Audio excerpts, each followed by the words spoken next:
So hello everyone and welcome to another NAIN Academic Integrity podcast. These podcasts, as you may know, are hosted by Quality and Qualifications Ireland, or QQI. My name is Mairéad Boland and I'm Senior Manager for Academic Integrity Regulation and Strategic Partnerships with QQI, and I'm really delighted to be joined today by Richard Kjellgren of University of Stirling.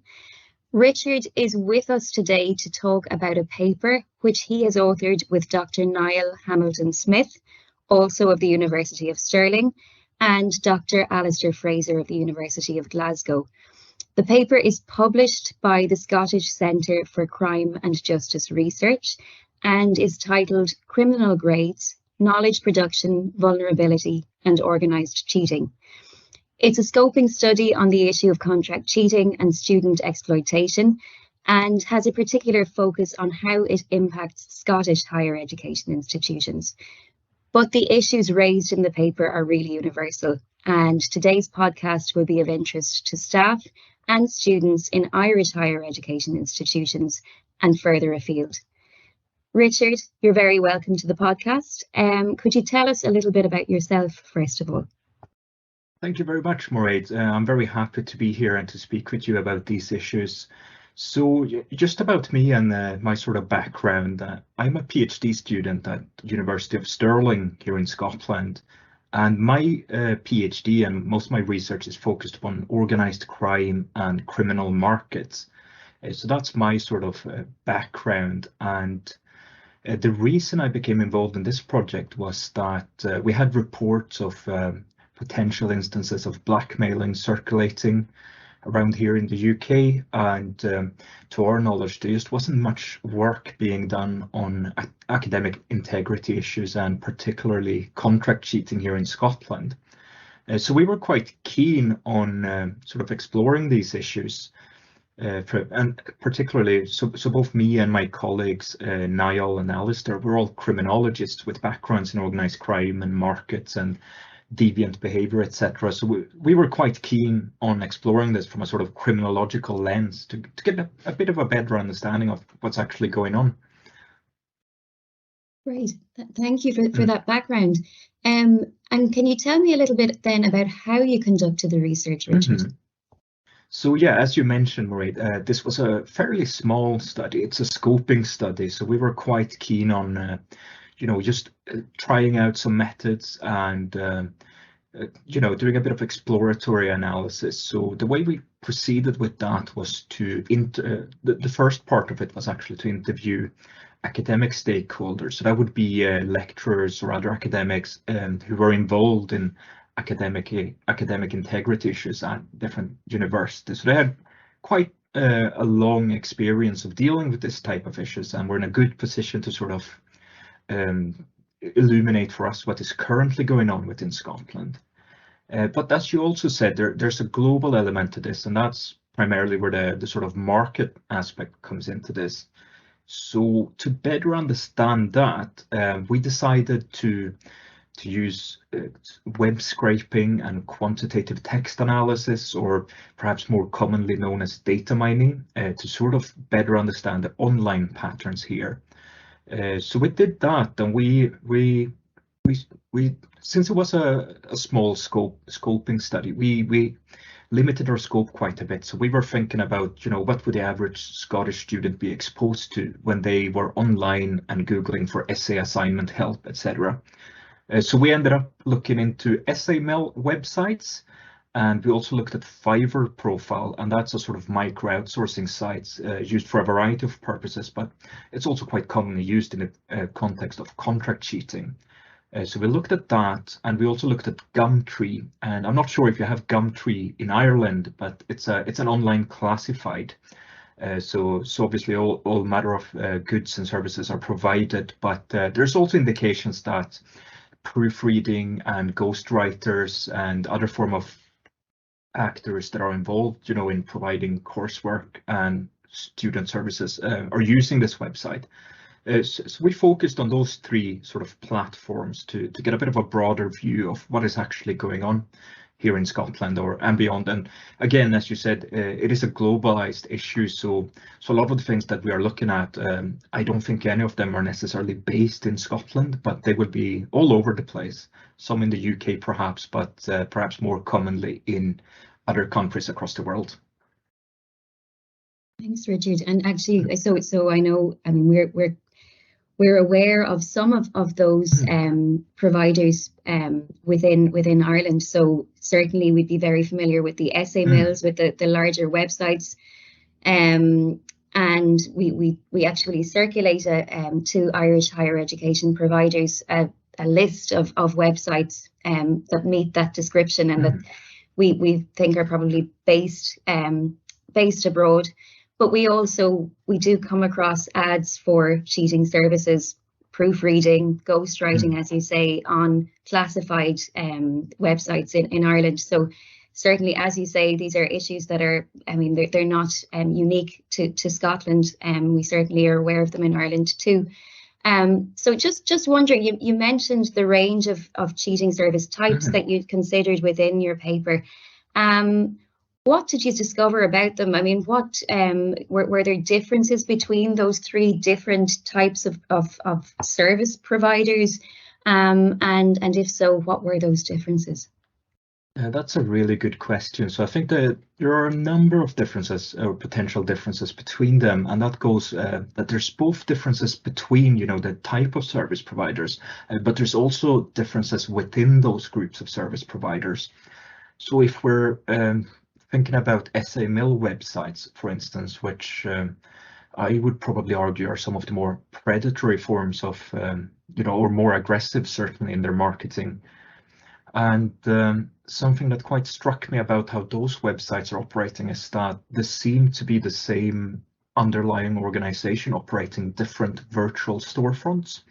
So you might, for instance, have one website that are targeting nursing students in Australia, but they're also providing business, support for students in the UK. And we also found within essay mills that not only are they trying very hard to legitimize their services by constantly trying to reinforce the message that this is not cheating, this is a fairly common form of student support. We'll have a look at your essay, we might suggest some edits for you, etc. But it's quite clear that it's actually that they are writing the assignment from scratch in many cases, and they seem to be going to quite some lengths to actually legitimize and try to normalize their services in that way, and they constantly try to appeal to perhaps the more vulnerable students that are struggling with stress and anxiety and tight deadlines. And I suppose essentially they're coming in to sort of deliver them from all of that by offering quite an easy way out, and they can be quite convincing in how they send that message across to students.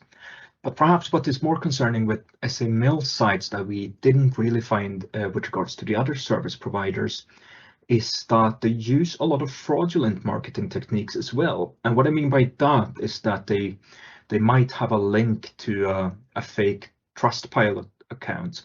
So it would just essentially go nowhere, and there's no way you can find the specific company on Trustpilot, but they would have examples of reviews from Trustpilot, etc., speaking highly about their services, or there might be fake newspaper articles from popular magazines like Forbes, etc. So with regards to Gumtree advert, we found a bit of a mix there. So it seemed to be the case that there were essay mills that were essentially advertising their services on Gumtree as part of these classified, whilst also maintaining a sort of an online website. And then we also found a lot of seemingly independent ghostwriters, and it's always a bit tricky to delineate, what exactly they're trying to do or what services they are providing, because they might frame it in terms of offering proofreading and, help with editing, but there might also be signs that they might potentially do more than that as well, in terms of how they're framed their services. So it seemed to be a bit of a mixed bag when it comes to online classifieds.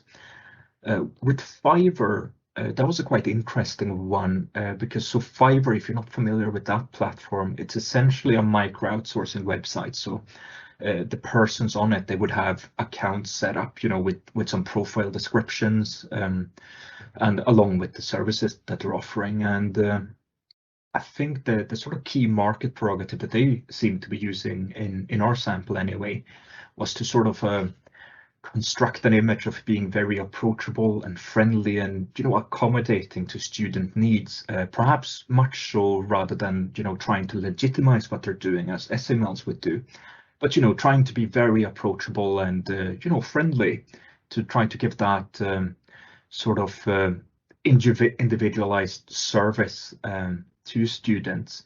And there was also a bit of a mixed bag there, because you could quite clearly see that some people had been doing this for years. So that would be they have to list the nationalities from where they are operating from. So I think we came across a couple of examples from the USA and Canada and the UK, unless I'm mistaken. And they had been doing this for years, because you can see how long they've been active, and they had thousands of reviews, etc. So as far as reputation goes, they were probably quite legitimate in that sense and reputable. But then on the other hand, we also saw these sort of covert networks that are operating. And I'll explain in a bit what I mean by covert networks. But essentially, you have a group of people that are, creating new accounts by the look of it, being around for a month or up to 3 months perhaps. And then it would be a new account popping up with, slightly different details, but more or less the same. And that's probably something that would raise alarm bells for me, because it's in the interest of these service providers to provide consistent services. And the longer you're on the market, the longer time you have to build up your reputation. Whereas there seemed to be an element of transience or transivity with regards to those, which potentially could allude to more high risk service provision. And I mentioned covert networks, and that's something that we found across all 3 websites. And what I mean by that is simply that there are actors that are trying to distinguish themselves as being independent, but essentially where we have evidence that they are in fact related to one another, even though we can't exactly say in what ways they are related and how they are operating. But an instance for that would be SML websites that are either using the same, the exact same text on their websites, or they might be using the same IP addresses, and by extension that would imply that they're operated by the same hosting company. So you would have several SML websites hosted on the same domain and with the IP addresses, etc. And that's what we found with Fiverr as well, with regards to these seemingly independent actors, that they were in fact connected. They would use the same sort of text within their adverts. So there's a bit of a mixed bag, I'd say, but there's definitely some quite interesting differences between them, and potentially, what I would argue, certainly some more perhaps high risk service provision in certain corners or pockets within those markets. Thanks a million, Richard. And I suppose when you talk about high risk, you mean that students engaging with service providers may be at risk of types of exploitation like blackmail, like extortion, and so on, which we know is happening certainly on Irish campuses as well. I'm really interested in, so you noted that this idea of covert networks, and that potentially some of these websites and some of these service providers are kind of hoping to give the appearance that they are individual operators operating independently of each other, but maybe operating from the same source. And I suppose that's maybe with the aim of giving the impression, for example, of that they have particular specialities on one hand, perhaps, and also that they are kind of specialising their services to specific jurisdictions. So we've certainly seen evidence of that in Ireland as well. And it brings to mind the issue of diploma mills also. So those operations who produce fraudulent qualifications, we know that often they may appear to be operating independently of each other, but they are actually linked. And I suppose the other thing that, you talk about this kind of disingenuous marketing that many of the essay mills use. And certainly that's also something that we've observed through looking at essay mill sites in Ireland. There'll be kind of within their terms and conditions, they'll be saying to students, you know, our essays are really for their model essays. They're not to be submitted as assignments. But then you've got this guarantee that they will pass through anti-plagiarism detection software unchecked, unnoticed. So it's very, very disingenuous and really sending mixed messages to students. So I wonder, you also conducted some qualitative research, you mentioned, with staff in Scottish higher education institutions. What kind of comments were you hearing about them, about the incidents, or about, I suppose, the issue of contract cheating in Scotland? So, you know, first of all, I would definitely just agree with everything you said, Mairéad, about, you know, how these groups are operating. I think that you highlighted some really interesting points there. But with regards to your question, so we obviously had a quite limited sample, but, you know, there were some key people from the universities that we interviewed, and they had a lot of experience on these issues. And I think that the important thing when we are talking about contract cheating is that it's important to perhaps situate that within a wider context of cheating and academic integrity issues. And one thing that we learned from our field work, that would be that it's actually not that easy to confirm that, you know, commercial contract cheating is in fact occurring, because there could be a number of different reasons for why someone might suspect that contract cheating is occurring. And it's often the case that our respondents would they might have had, you know, experiences of a couple of confirmed cases that this was in fact this was commercial contract cheating, in that sense that someone purchased an essay online, submitted it, and got caught doing it. But normally, you know, when they had confirmed instances of that sort of commercial contract cheating, that would have been because the student would have admitted to doing that. And but what was far more common was to have suspicions that, okay, this is probably a case of contract cheating, but it's not necessarily the most straightforward thing to evidence unless you have that sort of student guilt of admission of what they have been doing. So it was a bit of a mixed bag in terms of that. I mean, we did find at one institution that they actually had a handful of cases in which blackmailing had occurred as a consequence of students purchasing essays online. But because how student support services operated within that university, we did not have access to, you know, the specific circumstances of what actually led to that and precisely what service providers was around. But one thing that's quite key to consider as well is that it seemed from at least some of our respondents that there seemed to be perhaps a suggestion that it is more common for students to actually outsource their work to family members or friends or acquaintances who might be, you know, complete the coursework on their behalf, rather than necessarily turning to these commercial contract cheating services. I think it's probably quite easy to get the impression that the use of contract cheating or commercial contract cheating services is very widespread just because of the huge online footprint that they have. But certainly what we found in our research is that, you know, throughout the years, it was quite common, you know, to have students who would turn to friends or families or other students to just essentially submit someone else's work on their behalf. Whereas, yeah, it was quite limited, in fact, you know, the number of confirmed cases of actually using commercial contract cheating service providers and their services. So I mean, it's definitely difficult to, when you're in a position of serving at a university in the capacity of evaluating these issues, to know, is this actually a case of commercial contract cheating, or is this a more informal outsourcing going on? And it's going to be difficult to find that out unless the students would actually come forward to tell you what actually happened. So I hope that sort of answers your question, but I'm happy to elaborate if there's anything else there. It does, but I suppose just it brings to mind a lot of the discussions that we would often have in the National Academic Integrity Network and in QQI,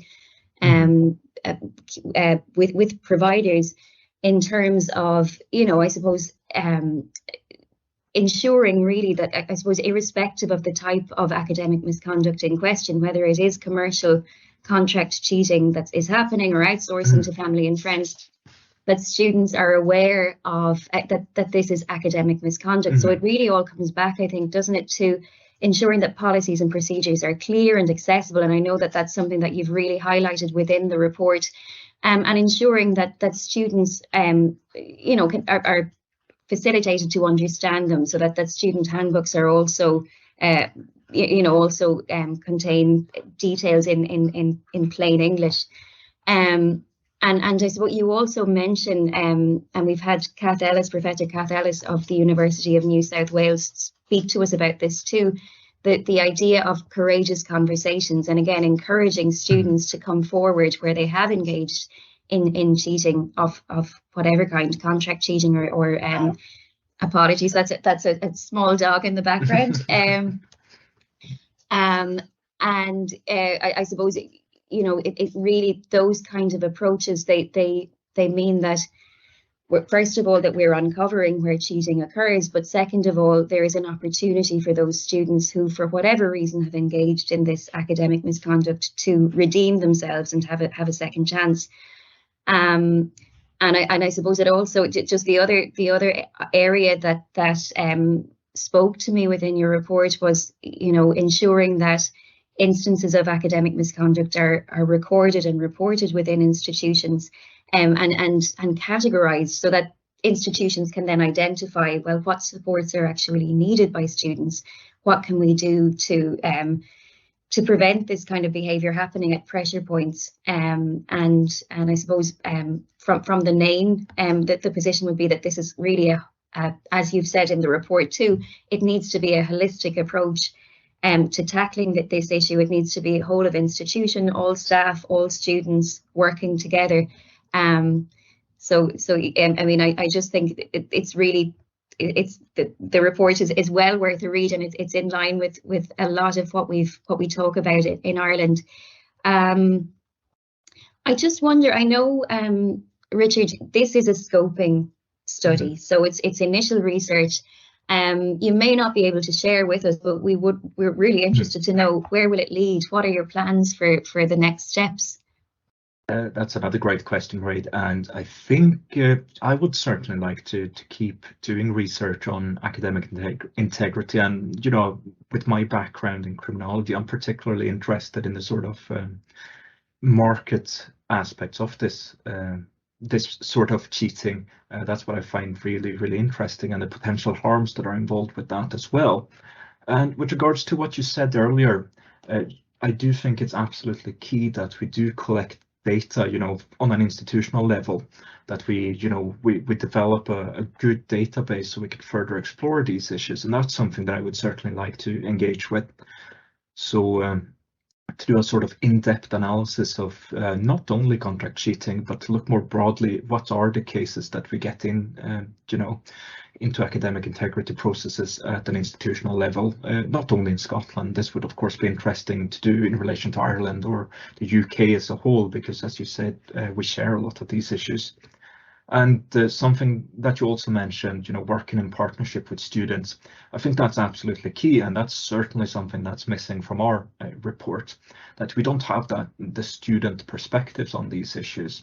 So I think going forward, what I would ideally like to do is to do some peer-led research to work in partnership with students, particularly students that might be from groups that are especially vulnerable to engage in different forms of academic misconduct, to explore some of these issues and do student interviews. And it would be so valuable to talk with students who have actually engaged in academic misconduct to better understand these issues, because I think that's the cornerstone of building a holistic approach, to actually identify student needs and not make assumption from our institutional levels of what's going to work best, but to work in partnership with students to address those issues.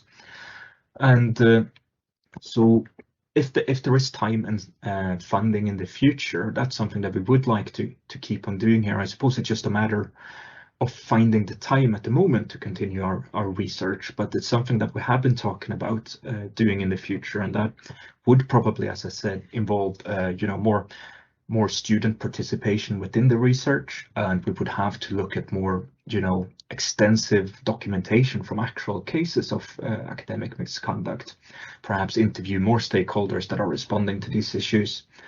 But again, there's also a lot of work to be done online to further understand exactly how these essay mills and other actors are operating. And we might perhaps also consider doing surveys, both with academic staff, to understand, how are they understanding these issues? What is the awareness level in terms of contract cheating and other issues? So I think there's room to do a lot of interesting research in the future, and as you say, partnership working is key here. So both with students at the institution, but also between institutions, and even across countries. You mentioned some examples from Australia, and I know that there's lovely and really great research coming from Australia. So I think it would absolutely be key to work more holistically and together across institutions on these issues, because I imagine that we're gonna have the same questions, no matter where we go, about what is actually going on within our institutions and what is going on in relation to contract cheating. So I think it would be really invaluable to keep on working on this type of research. And I certainly think that with contract cheating and other forms of academic misconduct, there is an element where technology is really relevant to be able to do this. So we talked about contract cheating just now, but other issues might also include, for instance, AI-generated essays and context and paraphrasing tools. So I think we need that holistic approach to not only say that let's do something about contract cheating, but let's have a look at how we can develop institutional frameworks, raise awareness, and how can we best equip students to be confident in their own abilities, to give them the means to actually complete their degrees without having to turn to other illicit or desperate means of completing their assignments. So yeah, it would certainly be key to keep on working with other people across institutions to respond and develop frameworks to working on these issues. Thank you, Richard. That is all really exciting, and I know that there'll be lots of people in Ireland who will be watching with interest. Some of those items that you've raised there have been really key, I think, to the success of the National Academic Integrity Network in Ireland. So that idea of cooperation and collaboration across institutions. So our National Academic Integrity Network, as listeners may be aware, includes membership from across Irish public higher education institutions and some of our private higher education institutions too. And members include not just staff, but also students, senior leaders, and members of representative bodies also. And that has been so important, that idea of exchanging information with each other, learning from each other, and listening to the student voice as well, and listening to why some students may be tempted to use these kinds of services and maybe may fall into the trap of engaging in academic misconduct. And just we spoke a little about recording and reporting, and I just wanted to put in a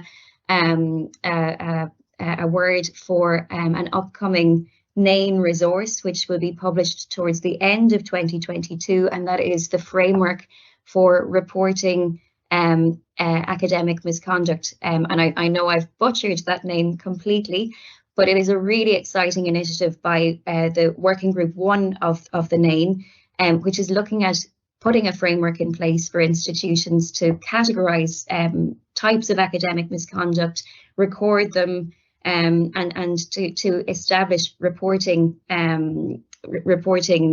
measures within institutions. And I suppose it's looking at harmonising that across the system. And also on that topic, I know we recently came across an excellent report by the University of New South Wales again. So their student conduct and complaints report for 2021, which is a really engaging read. It looks at the period, the academic year 2021, and it considers the trends over the past couple of years, and also has some really nice case studies on different types of academic misconduct. And I know that there's a similar report by the University of Calgary, which is also worth a read. So just picking up on some of those points there, but there are so many areas I think that you could continue with in this field in your research. And like I say, we are really excited about that and really interested in hearing more from you. So please do keep us in the loop and consider if there's anything that we can do in Ireland to help out with that research, please do let us know. Thank you very much, Mairéad. And yeah, I would certainly be happy to work more closely with institutions and yourself in Ireland to talk through these issues. And I'm certainly excited to hear more about that institutional framework that you're working on, because I think this is probably the way forward. We need to work together to respond to this, because as we talked about in the beginning of the podcast, that it is a global issue and we're going to need a global response to that in many ways. Absolutely. Richard, thank you so much. It's been a pleasure speaking to you, and thank you once again for joining us on this NAIN podcast. Thank you so much for having me. It was really great speaking with you. And I just wanted to throw it out there that if anyone has any questions or would like to get in touch to discuss anything from my report, just please do reach out, because I'm more than happy to chat with people about it. Perfect, and we will share your contact details with NAIN members. Thank you, Richard. Thank you.